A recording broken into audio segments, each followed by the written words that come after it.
हाँ छात्रों, आज हम आपको 1992 के कार्यान्वयन कार्यक्रम के विषय में बताएंगे। राष्ट्रीय शिक्षा नीति 1986 में किए गए उपरोक्त संशोधनों को दृष्टि में रखते हुए यह कार्यान्वयन कार्यक्रम 1992 का परिचालन किया गया। इस कार्यान्वयन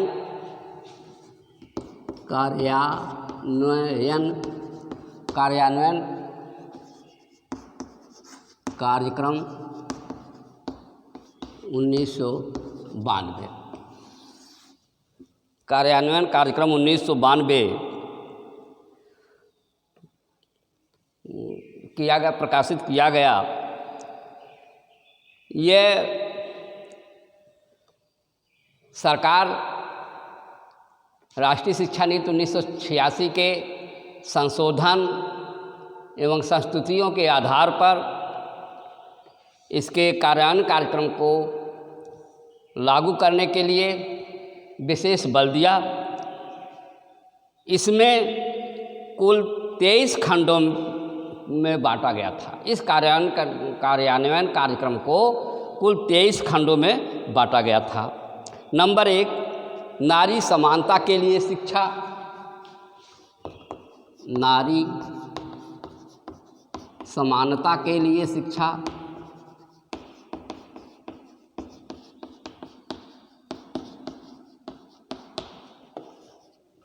नंबर 2, अनुसूचित जाति।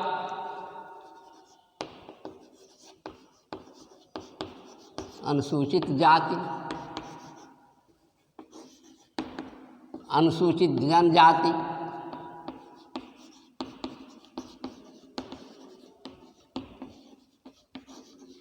एवं पिछड़े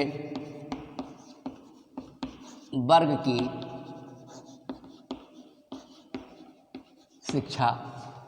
नंबर 3, अल्पसंख्यकों की शिक्षा।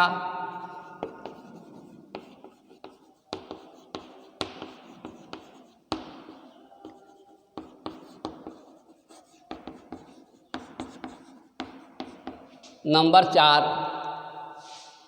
विकलांगों की शिक्षा।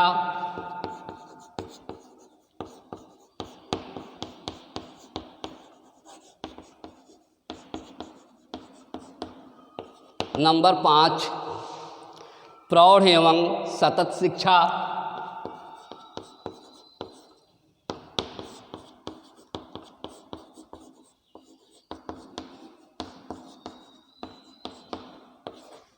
नंबर 6, पूर्व बाल्यकाल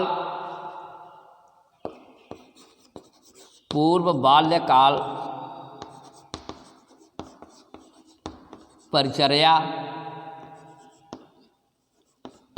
पूर्व बाल्यकाल परिचर्या एवं शिक्षा। नंबर 7, प्रारंभिक शिक्षा।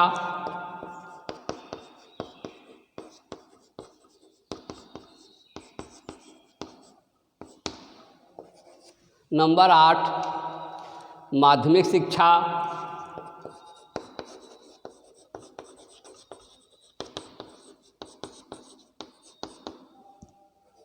नंबर 9, नवोदय शिक्षा।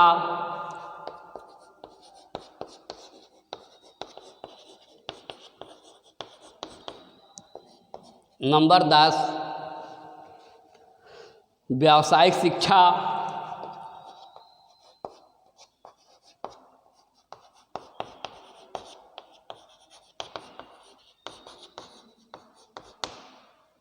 नंबर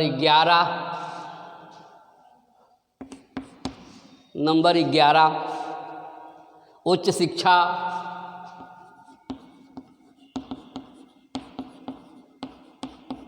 नंबर 12 मुक्त शिक्षा।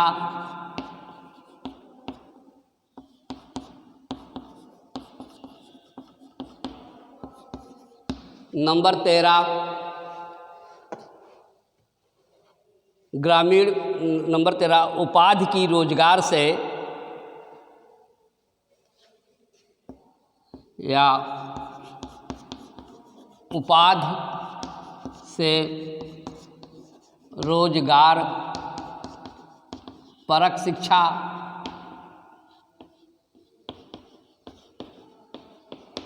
नंबर 14 ग्रामीण विश्वविद्यालय, ग्रामीण शिक्षा। नंबर 15 तकनीकी एवं प्रबंधन शिक्षा, तकनीकी शिक्षा। नंबर 16 अनुसंधान एवं विकास, अनुसंधान एवं विकास। नंबर 17 सांस्कृतिक शिक्षा,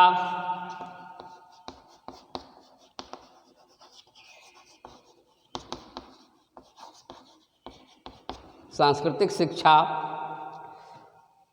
नंबर 18 भाषा विकास की शिक्षा,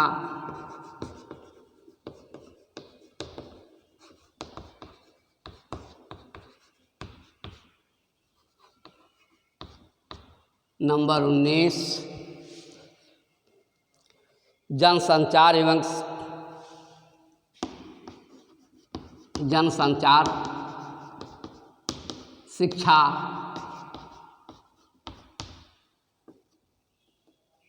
जनसंचार शिक्षा। नंबर 20 खेल,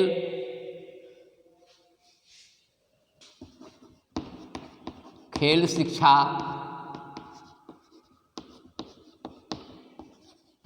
नंबर 21 मूल्यांकन,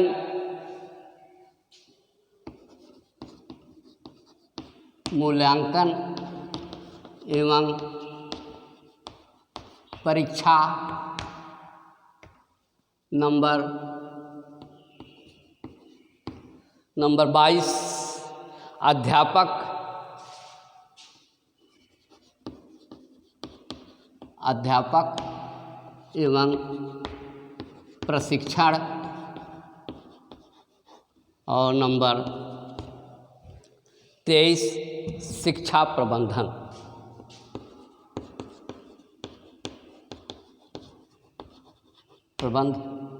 प्रबंधन।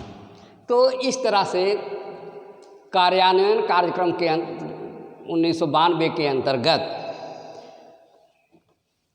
इतनी शिक्षा पर संस्तुतियाँ दी गई और उनको कार्यान्वित करने के लिए अमल में लाया गया। नंबर 1 नारी समानता के लिए शिक्षा। देश में केवल एक ही वर्ग, पुरुष वर्ग को शिक्षित करना उचित नहीं समझा गया।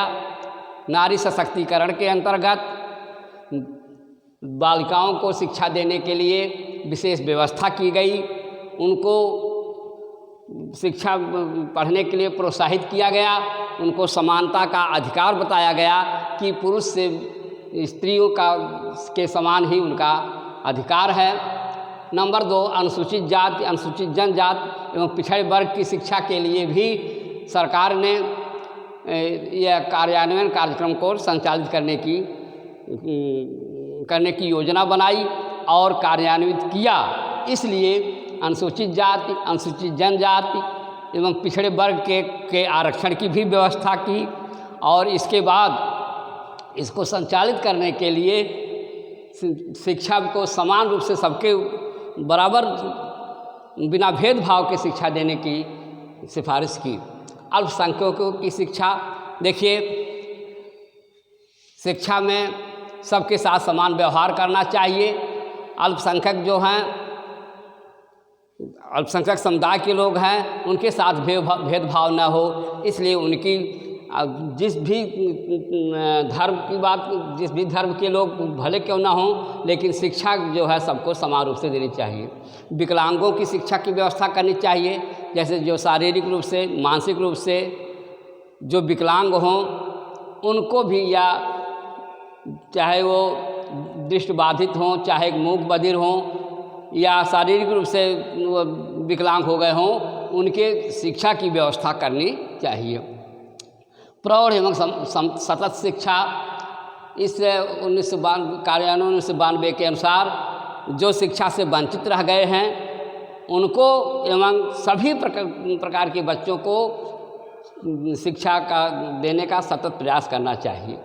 पूर्व बाल्यकाल परिचर्या एवं शिक्षा, देखिए शिक्षा जन्म से 3 वर्ष तक की शिक्षा समय को पूर्व काल कहा जाता है। यद्यपि प्राथमिक शिक्षा 6 वर्ष से शुरू होती है, तो उसके पहले घर पर ही या आंगनबाड़ी के द्वारा या किसी तरह से उसके रहन सहन, उसके पढ़ाई लिखाई के लिए इनकी व्यवस्था करनी चाहिए। प्रारंभिक शिक्षा मतलब प्राथमिक शिक्षा की व्यवस्था हो, माध्यमिक शिक्षा मतलब हाई स्कूल और हाई स्कूल की शिक्षा, इसके बाद या इंटरमीडिएट तक की शिक्षा जो है वो माध्यमिक शिक्षा के अंतर्गत आती है, उसकी व्यवस्था होनी चाहिए। नवोदय विद्यालय की शिक्षा ग्रामीण क्षेत्रों में प्रतिभाशाली बालकों को के विकास के लिए हर जिले में नवोदय विद्यालय की स्थापना करनी चाहिए, इसलिए नवोदय विद्यालय की शिक्षा पर बल दिया गया। व्यावसायिक शिक्षा, व्यवसाय से संबंधित शिक्षा जैसे ITI, BTech, MTech, पॉलिटेक्निक की शिक्षा, तकनीकी शिक्षा दे करके उनको किसी रोजगार से जोड़ने की व्यवस्था करनी चाहिए। उच्च शिक्षा में विश्वविद्यालय स्तरीय शिक्षा कॉलेज खोले जाएं और ऊंची शिक्षा देने के लिए उनको मास्टर डिग्री प्राप्त करने के लिए उनको इसके लिए विश्वविद्यालय स्थापित किए जाएं, इस तरह से व्यवस्था होनी चाहिए। मुक्त विश्वविद्यालय, कुछ लोग ऐसे भी होते हैं चाहे वो नौकरी में लग गए हों या शिक्षा नहीं ले पाए हों, आगे कुछ गरीबी के नाते या किसी कारणवश या किसी भी तरह से अगर वो शिक्षा नहीं ले पाए हैं, तो उनके लिए वह अपनी सर्विस करते हुए या अपने रोजगार में लगे रहते हुए उनको मुक्त शिक्षा देने की व्यवस्था की गई।